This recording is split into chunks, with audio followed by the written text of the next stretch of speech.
Hey, LinkedIn, and welcome back to Business Unusual, a live show where we're talking as a community about how the coronavirus is impacting the ways that we work. I'm Caroline Fairchild, editor-at-large at LinkedIn, coming to you from my home office here in New York City. I don't know about you, but my streams, feeds, inboxes, text messages are all filled right now with tips and tricks for staying healthy, productive, and positive during this global pandemic. To me, sometimes it's overwhelming reading all of these tips. I read something and then it says I read something else and it's contradictory, and I end up feeling the exact opposite. So what I thought we could do together as a community during today's show is have a conversation about just that with Sarah Robb O'Hagan. Sarah Robb O'Hagan is the CEO of Exos, which is a health and wellness startup, and she spent her entire career working in the fitness industry as an executive at Gatorade, Nike, Equinox, before becoming CEO of Flywheel Sports. She knows her stuff, but she's also going to get real with us too about what this really means and what's helpful and what's not during this time. So I'm excited to have Sarah with us on today's show. But before I bring Sarah on, we want to hear from you. The whole point of this show is to have a conversation together. So if you're in the stream right now, thank you so much for joining us. This is Business Unusual, and we want to hear what's going on the ground in your world. How are you still staying sane during this crazy time? Let us know, and we'll have a conversation about that on today's show. And if you have questions for Sarah about what's going on in your world, let us know as well, and we'll get to those questions later on in the show. And with that, I want to bring on Sarah. Hi. Hey, so good to see you again. Thank you so much for doing this. I know today is a crazy day for you, and as you said before we started, every day is a crazy day now. Yeah. I want to start with you. How are you doing? You know, how you've been in lockdown like all of us. How are you personally doing right now? Yeah, I think I'm doing pretty well because I think I'm getting more used to it. I think as I was sharing with you, I live close to the suburb where it first broke out here in New York. And so I've actually been in lockdown nearly 6 weeks. So it's one of those things. I think you go through cycles. It's first of all, it's a novelty, then it becomes a little depressing, and then you sort of kick into this is new normal. And I think once you sort of attitudinally adjust to that, it gets a lot better. Absolutely. Yeah. I think last week was a really bad week for me. And this week I'm feeling a little bit better. And it seems like every day, sometimes I go through different cycles. Totally. Sarah, I wanted to bring you on because Exos, it's a human performance company. They're optimizing human performance. And there's so many tips and tricks out there right now about how to do that amid a global pandemic. Given your background and what your business is doing, what's the same right now in terms of how to stay productive and healthy, and what's different? Yeah, it's a great question. No, and I feel incredibly lucky actually working at a company where I'm just surrounded by people who are steeped in the answers to these questions. So I'm sort of picking it up as I go. But what I would say is the same, is that the most important thing I think we can all do is like make sure we make time and schedule our movement, our fitness, our wellness, like put it in the calendar. And I think that's always been the way, right? Like if you don't make time like and really plan for a workout or a walk or whatever it is each day, it's easy for it to slide by and not happen. So it's funny, like we at Exos, we created a site called Exos at Home, where exosathome.com, where one of the most important features was you can book a workout and schedule it on your calendar. So it's there. So I think that definitely stays the same. What I think has changed, however, and it's really interesting, especially getting into the research around people who are actually typically quite active, is that a lot of people have lost the goal that they might have been training for, because a lot of events and things out there have been obviously cancelled. And so then you have this feeling of like, whoa, what am I doing this for? And what's my motivation? And so I actually know I personally went through that, and it made me realize that we actually have to now craft and make new goals and come up with a new purpose for our fitness and wellness. Otherwise, I think we end up just going around in circles a bit. Right. And you actually wrote recently on LinkedIn and put a call out to your followers to figure out ways of how to stay motivated during this time. I sure did.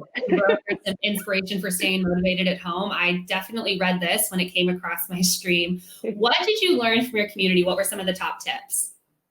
Well, what was interesting is how people were definitely getting motivated by the things that they can now do that they couldn't do before. So there was a great example of somebody actually who I was chatting with yesterday who is planting a garden. Like, who would have had the time or the thought to do that before? And so I think people are definitely expressing, I see a lot of them expressing like taking time to have gratitude for the simpler things that we were rushing by before, and I definitely have heard a lot of stories about like just all these great Zoom cocktail parties where we're all reconnecting with people that we otherwise wouldn't have.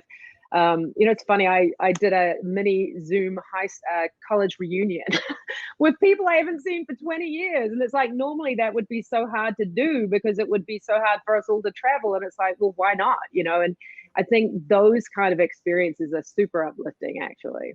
Right. I have now doing game night once or twice a week with my That's family. awesome. And it was kind of like, why weren't we doing this before? And Totally. it makes you question things. Yeah.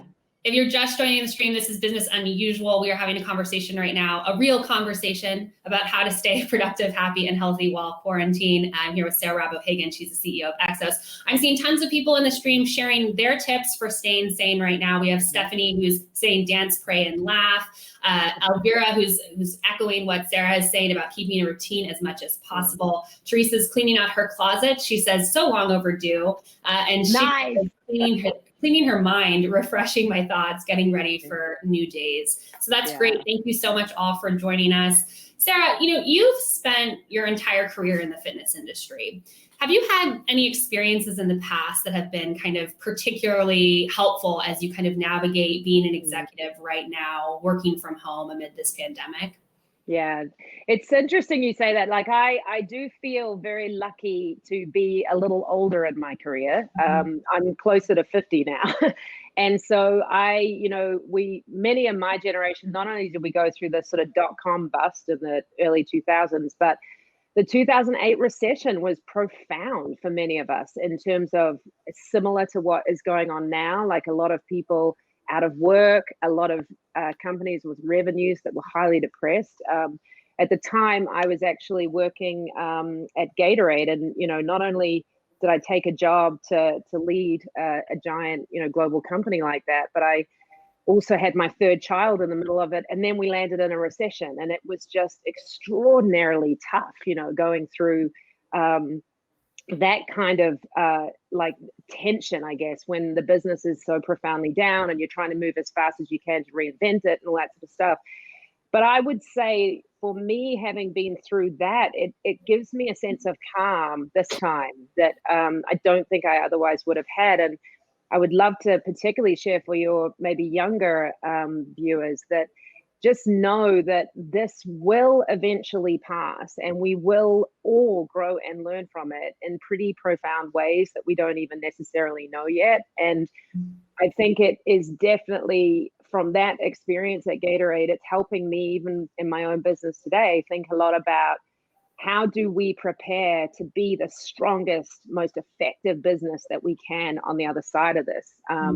And as you know, I'm in the health and fitness industry. Our entire industry is being turned upside down by this. I mean, there's no way we're all going to be back in small, confined, health clubs and spaces sweating next to each other anytime soon. So we're having to think really, really creatively and aggressively about how we can move to meet the consumer in this new place that they're going to be. And I definitely want to get your thoughts on how the fitness industry is going to change coming out of this pandemic. But before we get there, this experience that you had at Gatorade, I think is so interesting and so valuable for a lot of people who are on this stream. For those who are fortunate enough to still have their jobs, everyone's job basically changed overnight with this pandemic. Absolutely. Not just how we're working, but what we're focused on. How did you stay sane? How did you keep goals when you were at Gatorade? And what can some of the people on stream learn from that experience? Yeah.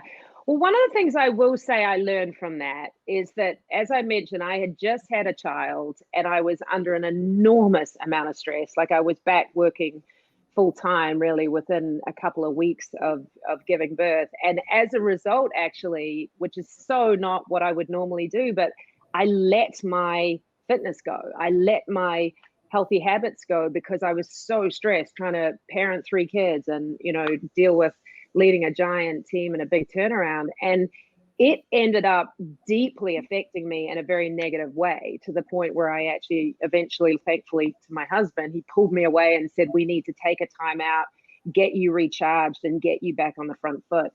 And I think for me, it has made me so much more conscious this time around of being very thoughtful about my own energy and my own performance and my own fitness and wellness. And if I'm not taking care of myself first, then I can't take care of everyone around me. And it's funny, to your point that you asked earlier about like, what are the tips and tricks?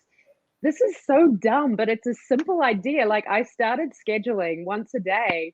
Me and my kids, we get in the car and we go and drive for about 10 minutes and turn the music up super loud and have a dance party. I mean, and it gets me energized, right? And it's like scheduling stuff like that, which often we wouldn't do because we go, oh my God, this person needs me to call them back or whatever.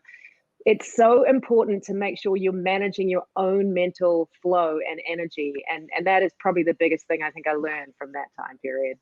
Yeah, Sarah, I'd be lying if I said I haven't had some solo dance parties on my own. So definitely on the same page there. You just got to let go sometimes. Yeah, totally. You mentioned like your third child that you had during the recession. Those children are now in your home right now, and you're homeschooling them. And you wrote about this on LinkedIn. I want to share that article with the stream right now, because I think the headline a lot of parents are going to really relate to: how to work from home, homeschool, and not totally lose it. I mean, for those parents, if you're a parent on the stream, let us know how homeschooling is going. But, you know, Sarah, how is it going for you? What are some things that are working other than your car dance parties? Yeah. Well, the first thing I would say is I actually feel incredibly lucky that mine are 15, 13, and 11. So they're at an age where they can self-direct their own, distance learning. And so they're doing an amazing job. And it's amazing how quickly we all realized as a family, actually, that we needed to help one another with our accountability. So it's like, you know, my husband is working on some learning that he's currently doing for the next phase of his career. And it was my son that's like, I got to hold him accountable. And then my other son is holding me accountable to make sure and doing the dance parties the way I said I would. So it's one of those things where we kind of, at the beginning, I think we were all on top of each other. And then we started to learn that, how do we understand where each other is at and help each other with any challenges that we're trying to overcome. That said, I have a ton of colleagues with quite small children, and boy, it's hard. You know, I have heard a lot of stories about, you know, when they're running in and out of the room and you're trying to balance multiple things. And, you know, the one thing I would say to all of you is you are heroes in this moment. It is not easy. And the most important thing is you've just got to be kind to yourself, actually. And it's okay if you can't get it all done. And it's okay if you can't be as attentive on a Zoom call as you wanted to be. Like, you've got to have that kind of kindness for yourself, that we are all navigating a really difficult environment. And just don't beat yourself up if you feel like it's becoming too much, is what I would say.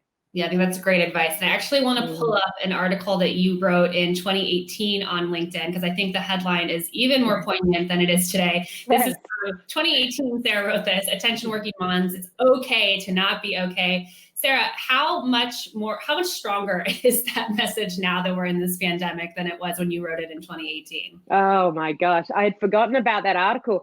And you know, the article I wrote was inspired by watching Serena Williams at Wimbledon in the finals. And she had it was her first slam. She had just come back after her baby. And it was so funny because as viewers, we're just so used to her winning that we just expect that's going to happen. And she was just putting so much into trying to come back and have a child and all these things. And I watched her and like the grace with which she navigated that situation. And I realized that as working moms, like, we have to actually let each other know that, you know, we're going through enormous amounts of change, particularly when you have very small children, infants.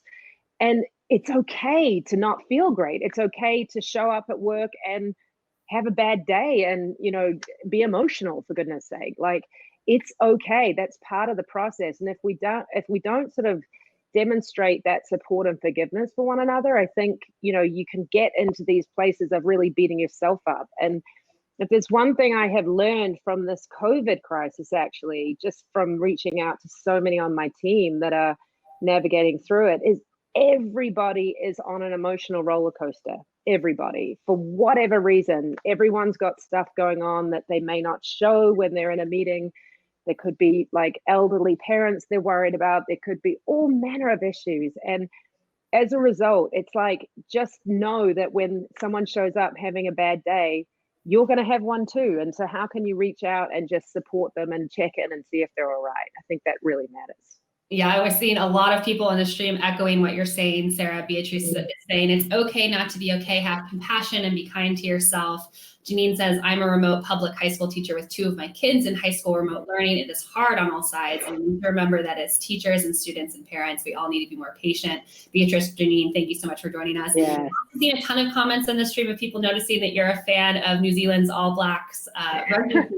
So having us enter into your home, they're appreciating that. Oh, that's awesome. I will tell you why, because that's actually, if you look at the picture where it is, that's actually my dad. Oh, wow. Yeah, so that's a big piece of inspiration for me always. Yeah. Before this interview started, Sarah and I were talking about how there is just a level of empathy that you have for people when you enter into their homes now in this new working world. Definitely. And now I know this fun fact about Sarah that I wouldn't have known if we had this conversation in LinkedIn studio in the Empire State Building. True. Sarah, okay, so I also want to pull up an article that you wrote in 2019, because I think it also is just as relevant now. We were just talking about how it's okay not to be okay and how a lot of people are struggling. You wrote this article and the title was, so you've had a really shit year. Here's how to get back up in 2019. When you wrote that, I don't think you knew that there was going to be a really monumental thing happening in 2020. Yeah, totally. But for those in the stream who are having a hard time right now, who, maybe transitioning into a new job or, just lost their job or, just trying to face this new reality and keep a sense of self, what can we tell them from a performance standpoint in terms of wellness that could be helpful? Yeah, that's a really great question. And no, I wrote that article actually when I had made a really difficult decision to leave a job and a role, and things had not worked out the way I had hoped that they would. And I was, deeply disappointed because when things don't work out and you have a set of expectations, I was really very, very down about it. And one of the things that I learned is I reached out to a lot of friends and said, how do you pull yourself out when you're just feeling so in the dumps? And it was really helpful just to get the most simple advice of like taking a step, a little step every day in a direction starts to build momentum. And I actually am a world-class leader in losing my job. It's happened to me a couple times in my career. And I think as a result, I've really learned that even though it's unbelievably awful when it happens, it does build a set of skills and resilience that you don't know that you're even building at the time. And the most important thing is to mourn, to understand what has happened. And it's okay to feel as awful as you may feel, but also recognize that you have to start taking steps forward. And as you start building momentum, you feel more positive, you feel more confident. And so just making sure you take steps. Now, they could be in multiple directions. They could be against your health and fitness as a starting point. They could be against just reconnecting with people who were in your network at a different time in your career. But making a set of steps of things to do to move yourself forward and accomplishing them will do enormous amounts for your own mental energy. Right. Yeah. Small steps can go a big way. And this is taking our conversation a little bit higher up than I thought we were going to get. But what you were just saying makes me question, do you think our relationship with work is maybe going to get better coming out of this pandemic? You've written about this on LinkedIn. I definitely feel this way. Our identities are so tied to our jobs right now. And in this world order where people are losing their jobs and so many people are having their jobs change, I wonder if coming out of this, if there's a silver lining of, our relationship with work, maybe we'll get more productive and healthy. Yeah, I think, Caroline, that's a really great insight. And I have actually been asking myself that question a lot, because it's not only our identities being so wrapped up in work, but it's our time and what we prioritize. And I think if there's one thing that I have heard over and over from people, certainly in my LinkedIn community, but people in the Exos community, is that when the world slows down the way it slows down as it has right now, you suddenly get in touch with things that are really very nourishing for you as a human, your family, your, those kind of relationships, and putting the time in, like you said, game night, and you recognize what you've been missing when everything got put to the side except for work. And, I feel very lucky. The founder of EXO is actually Mark Verstegen, who's a very, very well-known and well-regarded coach in the coaching world. He is so amazing at reminding all of us every day that you have to stop and turn it off and recharge. And he's like very disciplined and sort of making all of us respect that. And it makes me understand now that is what every company needs to be doing when we come out of this, is really like enforcing the work-life balance, because it's part of how you fuel yourself, how you energize yourself, how you inspire yourself. And frankly, for those of us in jobs where we're on the hook to create newness and innovation and freshness, you do need to creatively energize yourself. So it is important to step away. Yeah, the creativity is a hard one sometimes for me right now. I want to get to questions and in the comments in the stream right now. Adam's saying, I've been focused on gratitude, celebrating small wins, practicing empathy, trying to meditate, doing push-ups in the AM, spending time with my family whenever possible. Adam, you're a true hero. That's a lot of stuff to be doing right now. I hope it's you, healthy and sane. Sarah, I also have a comment from Melinda that I think we could talk about. She's saying, kind of the opposite. She's saying of what I just said, which is she's saying jobs are taking over our personal lives because we work from home, which really gets to this idea of establishing boundaries right now. Yes. And, all of our coworkers are coming into our homes. It's very easy to spend the entire day in front of your screen. Any tips for Melinda and those on the stream who are trying to find balance right now? No, Melinda, that is such a great call, because I think it's one of those things, if you're not intentional about it, people do like swarm into your life and take over your life. And one of the simple things that I realized early on I needed to do was not every call needs to be a Zoom. And I would really recommend this. Like if it's a call where you don't have to review documents together or it's just one person, get out of your room, grab your iPhone, go for a walk and talk meeting. Like it's getting you moving, it gets you in the fresh air.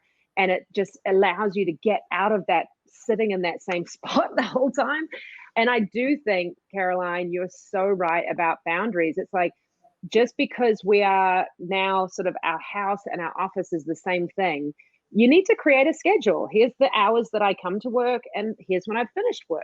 And you need to actually say that. Otherwise, it just becomes a blur and we're doing it all the time. And again, I think communicating that to your teammates so everyone is respectful of when everybody's trying to take time out is also super important. Yeah, we use Slack here at work. And for the first couple of weeks, I was doing this thing where I was having like a little emoji that would signify if I was working out or if I was at the desk. And then I started doing it, and I'm reminding myself that I should start doing that again, because I was just feeling this constant pressure to respond every time that someone was contacting me. Yeah. I want to get to some more comments in the stream. Tips for how to stay sane. Vishal's meditating. Paul's going for bike rides. Helen's my favorite. She's dancing and spring cleaning whilst listening to lovely music, cooking her favorite meal, and she's making strawberry liquor. Wow, Helen. I don't That's know awesome. what liquor is, but pour me a glass sometime after this, and we'll hang out. And Joe is he's growing plants from seeds in his window. So this seems like a lot for are being productive, doing small things. That's cool. Yeah. Sarah, I think, the fitness industry obviously is so heavily impacted by this pandemic. Gyms are closed down. People are working out from home. As you think about your position as CEO of Exos, like how are you, first of all, leading this company right now, but then also what do you kind of see as how the fitness industry is going to look like coming out of this? No, it's a great question. I mean, if there's one thing I would say is I can't think of a time in my career where the landscape shifted under us as quickly as this is. And I know it is affecting every industry, so I can't speak to all of those, but certainly in fitness, there's just, number one, we have the reality of social distancing, whether we like it or not, that we have to figure out how to ensure that all of our clients and our members are as safe as they possibly can be. So that is a bunch of work that we're all in the industry doing to ensure that that we take care of that. But I think the second piece is that there's no question that the shift to working at home is going to be permanent. And We're not going to see people suddenly say, I don't work at home anymore. And, you know, as an example, Exos at Home, as I mentioned before, we stood that up within a week of the crisis because we knew that our clients and our members needed to be coached, but they're not in their offices anymore. So we had to figure out how to meet them where they are. And I think for the whole industry, we all need to be very, very disruptive in our thinking right now and understand, you know, A, how do we get through this current moment? B, how do we prepare to reopen as safely as possible? But C, what are the new ways that consumers will want to access fitness? And it's going to be in their offices, at home, on the go. It's like wherever they are, and when they have the moment that they want to be accessing performance, we need to be able to meet them there with the solution. So we're definitely doing a ton of pretty aggressive thinking around this right now, as I'm sure as the rest of the industry. Right. And when I speak with leaders on this show, obviously this is a very challenging time, but a lot are telling me that they're trying to find the opportunity. Is there opportunity in your eyes in terms of where the fitness industry could go? And for those who are on the stream who are dealing with a really challenging time right now and having a hard time looking for the opportunity, it's not easy. And what would you say to them?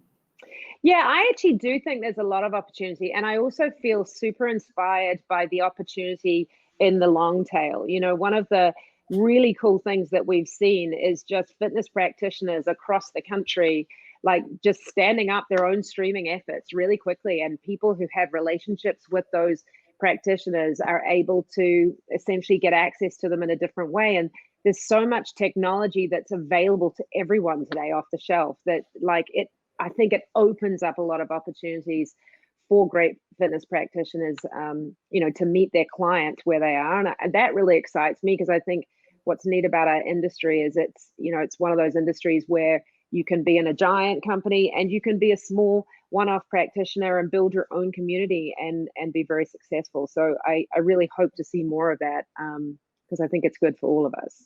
Right.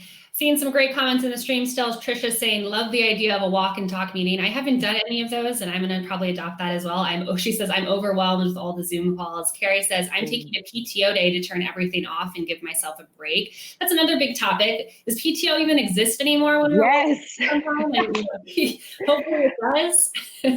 Yeah, it's funny, Caroline, you just asked, like, how am I leading my own team? We just had this conversation yesterday and because it's really complicated because people, there's nowhere to go, first of all. And, you know, people obviously don't want to use up PTO when there's nowhere to go.